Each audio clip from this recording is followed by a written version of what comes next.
wabarakatuh. Baik, perkenalkan nama saya Raihan Abdullah, NIM 227434. Baik, pada video kali ini saya akan observasi untuk memenuhi syarat dengan mata kuliah teknologi elektronik. Yang pertama, saya akan menjelaskan tentang sistem Common Rail. Sistem Common Rail merupakan salah satu jenis sistem EV pada mesin diesel yang menyalurkan bahan bakarnya menggunakan pipa rel dan pengatur timing injeksi bahan bakar serta jumlah bahan bakar yang diinjeksikan menggunakan sistem elektrik terpadu ECU. Yang pertama ada supply pump. Yang ini pompa bahan bakar hanya bertugas menghasilkan suplai bahan bakar yang bertekanan tinggi, sedangkan penginjeksian pada injektor diatur secara independen oleh ECU. Lalu selanjutnya full ride. Full ride pada sistem Common Rail memiliki fungsi penting dalam mendistribusikan bahan bakar bertekanan tinggi ke masing-masing injektor di setiap silinder mesin diesel. Lalu ada injektor. Injektor menginjeksikan bahan bakar. Injektor bertugas mengeluarkan bahan bakar ke dalam mesin dalam bentuk kabut halus yang memungkinkan pembakaran yang lebih efisien. Lalu ada busi pijar. Pijar atau glow plug adalah komponen penting dalam mesin diesel yang membantu memulai pembakaran di ruang bakar, terutama dalam kondisi dingin.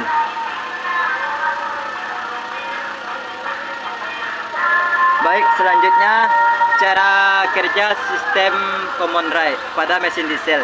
Bekerja dengan menyediakan tekanan bahan bakar yang konsisten dan tinggi ke injektor melalui jalur rail tunggal. Pompa tekanan tinggi memindahkan bahan bakar ke rel ini, kemudian injektor yang dikendalikan secara elektronik menyemprot bahan bakar ke dalam ruang bakar pada waktu yang tepat dan dengan tekanan yang tepat untuk menciptakan pembakaran yang efisien dan ramah lingkungan. Masuk ke sistem ABS, Anti-Lock Braking System.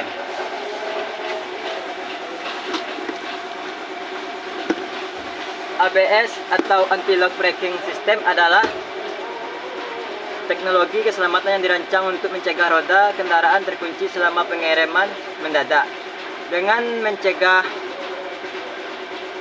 penguncian roda, ABS memungkinkan pengemudi untuk tetap mengendalikan arah kendaraan selama pengereman, yang dapat mengurangi risiko kecelakaan.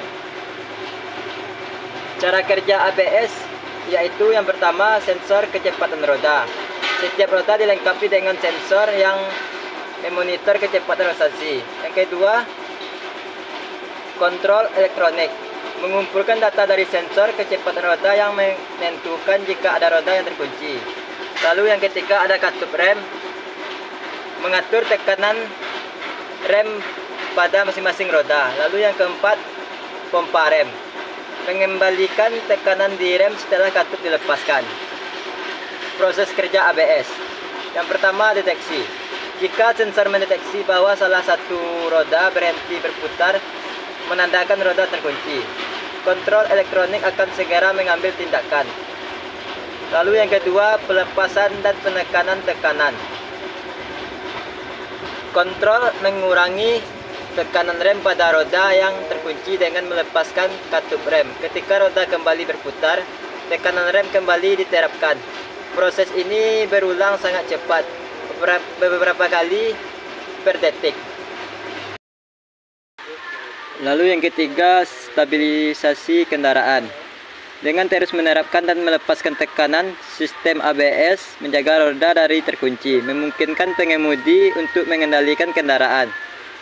Lalu manfaat ABS yaitu kontrol lebih baik, yaitu yang mencegah penguncian roda, memungkinkan pengemudi untuk tetap mengarahkan kendaraan saat pengereman. Lalu ada jarak pengereman lebih pendek. Pada permukaan yang basah atau licin, ABS tidak mengurangi jarak pengereman.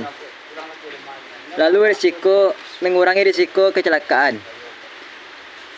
menambah stabilitas dan kontrol kendaraan terutama dalam kondisi darurat. Lalu ada penggunaan ABS. Mobil penumpang. Hampir semua mobil modern dilengkapi dengan ABS sebagai fitur standar. Lalu kendaraan komersial.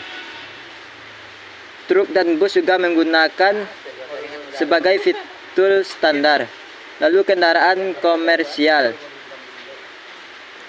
Lalu ada sepeda motor. Banyak sepeda motor modern dilengkapi dengan ABS untuk mencegah roda terkunci saat pengereman.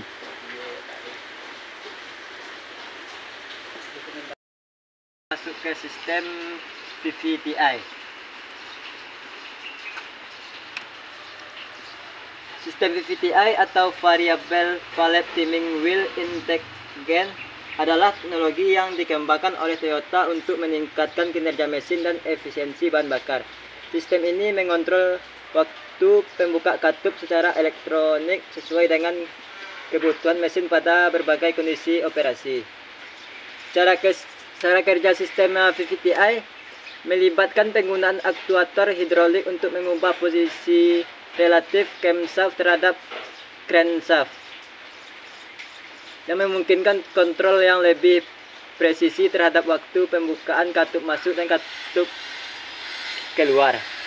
Pada kecepatan rendah, sistem ini menunda waktu pembukaan katup keluar untuk meningkatkan torsi pada putaran mesin rendah.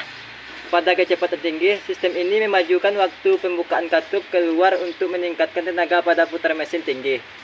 Selain itu, beberapa implementasi VVTi juga dapat mengatur ketinggian lift katup untuk meningkatkan kinerja mesin lebih lanjut. Ini memungkinkan mesin untuk mencapai keseimbangan optimal antara tenaga, torsi, dan efisiensi bahan bakar dalam berbagai kondisi operasi. Selanjutnya ada komponen VVTi. Yang pertama ada aktuator. Berfungsi untuk mengatur posisi camshaft relatif terhadap crankshaft yang mengontrol waktu pembukaan katup. Lalu ada camshaft komponen yang menentukan waktu pembukaan dan menutup katup. Dalam sistem VVTi, camshaft dapat bergerak relatif terhadap crankshaft untuk mengatur waktu pembukaan katup.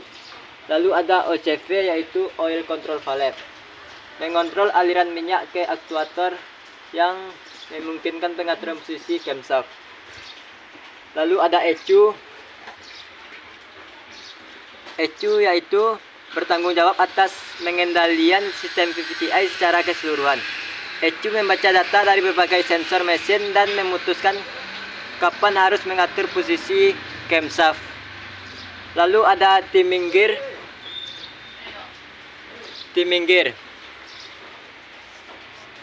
Timing gear bagian dari mekanisme mengatur posisi camshaft.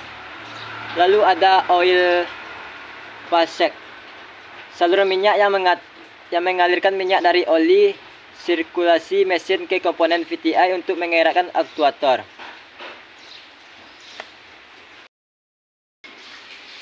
Baik, itulah hasil dari video observasi saya. Mohon maaf bila ada kata-kata yang salah, mohon dimaafkan. Assalamualaikum warahmatullahi wabarakatuh.